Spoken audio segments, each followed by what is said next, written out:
उपस्थित सर्व पत्रकार बंधू भगिनी, माझ्या रोडपाली ग्रामस्थांच्या वतीने आज आणि कळंबोली बंद वसाहतीच्या वतीने आज पत्रकारांना शॉर्टक्यू नोटीसमध्ये या ठिकाणी बोलवण्यात आलेलं आहे।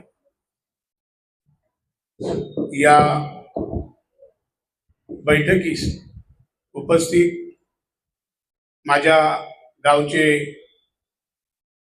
प्रतिनिधी सुदाम शेठ पाटील, पनवेल महानगरपालिकेच्या शिक्षण सभापती विद्याताई गायकवाड, रोडपालीचे आणि आमच्या युवकांचे प्रेरणास्थान नरेश गोकुल शेठ पाटील, त्यांचा सर्व मित्रपरिवार, त्याचप्रमाणे उपस्थित या ठिकाणी माझ्या गावचे पाटील, ठाकूर, भोई, कोंडिलकर, म्हात्रे, नाईक ही सर्व मंडळी या ठिकाणी उपस्थित आहे। यांचं मनापासून खरं तर ज्या समस्या आहेत त्या समस्यांना आपण वाचा पडावी याकरिता ही प्रेस या ठिकाणी आयोजित करण्यात आलेली आहे। अनेक प्रेस नोट आपल्यापर्यंत सगळ्या पत्रकारांना पोहोचलेली आहे का? विषय खूप गंभीर आहेत पनवेलमधले आणि त्या प्रश्नांना पत्रकार हे वाचा फोडतात असे पत्रकारांना या ठिकाणी पाचारण केलेले आहे। तर माझी एवढीच विनंती आहे की खऱ्या प्रश्नाला आपण वाचा फोडाल आणि या पनवेलच्या जनतेला बळ द्याल, कारण नाहक त्रास आज आपल्याला भोगावा लागतं। प्रत्येक आई बहीण ही पाण्यासाठी आज पुन्हा टँकरचं पाणी पिण्याची वेळ आलेली आहे। विद्युत पुरवठा सातत्याने खंडित होतोय। आपण कामोट्यातील खारघरमधली परिस्थिती पाहिलेली आहे। हीच परिस्थिती आज आपल्यावर ओढावलेली आहे। मजेचा भाग हा जर आपण सोडला तर पाऊस पडत नाही, पाऊस सुद्धा रुसलेला आहे। अशा परिस्थितीत आपण काय केलं पाहिजे याच्यावरती विचार मीमांसा आज होणे गरजेचं आहे। आणि म्हणून ही आजची पत्रकार परिषद, पत्रकार म्हणजे जिथं मुंगी जात नाही तिथं पत्रकार जातं असं म्हणजे संबोधलं जातं। तर माझ्या पत्रकार बांधवांना, माझे सर्व सिनियर पत्रकार आहेत, या ठिकाणी ज्युनियर आहेत, या सगळ्यांना विनंती आहे की हा जो विषय गांभीर्याने आपण मांडाल आणि जनतेपर्यंत जनतेचा आवाज पोहोचवाल यासाठी आपण आज या ठिकाणी सुतवास करत आहोत। तर आपल्याला या प्रेस नोटच्या द्वारे काही प्रश्न दिलेले आहेत, त्या पुढे जाऊन सांगतो की मूळ प्रश्न आहे की रोडपाली गाव, या गावात जाणारा जो रस्ता आहे तो रस्ता विकला आहे। तुमच्या सुदाम शेठच्या भाषेमध्ये तो रस्ता विकला आहे। तर तो रस्ता आम्हाला खुला करून द्यायचा आहे।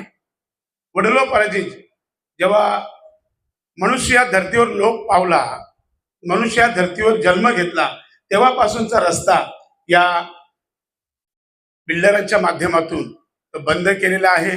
एक जेसीपी तोडायला 200 पोलीस बंदोबस्त त्या रोडपालीला दिले होते।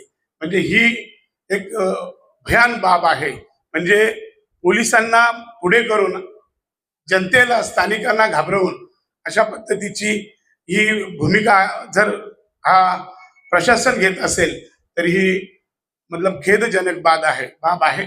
मला या ठिकाणी सार्वजनिक ठिकाणी डम्पिंग ग्राउंड, सार्वजनिक ठिकाणी डम्पिंग ग्राउंड नियमामध्ये किमान 500 मीटर वसाहतीपासून दूर असावा, म्हणजे अर्धा किलोमीटर।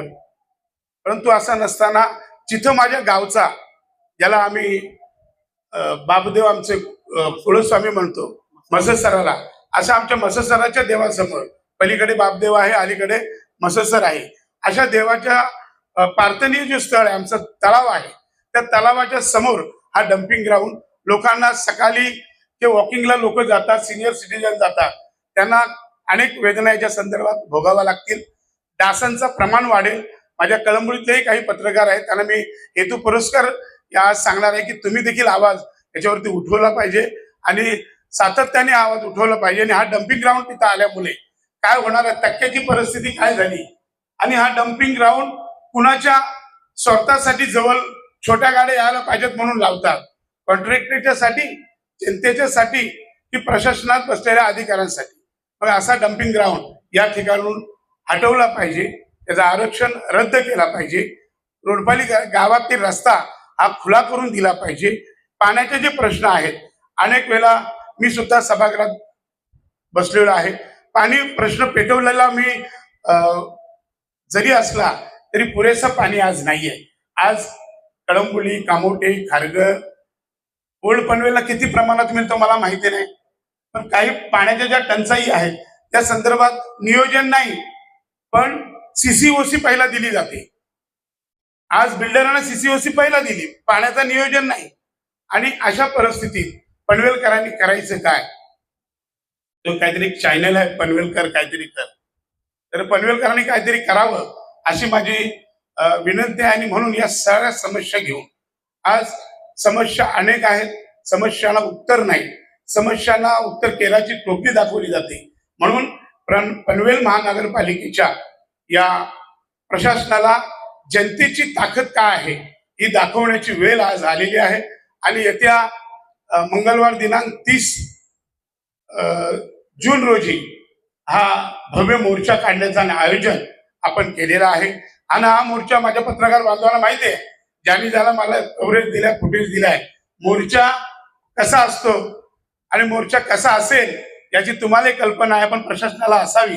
म्हणूनच त्यांना हिंट देतो आपण की हा मोर्चा हा खूप भव्य प्रमाणात मोर्चा लोकांचा सगळा राग जसा कॉक्रोच पार्टीने केलेला आहे तसा कळंबोली रोडपालिकर करतील एवढी ताकदीने आम्ही पनवेलकर येऊ अशा पद्धतीची भूमिका साऱ्या आमच्या ग्रामस्थांनी घेतलेली आहे.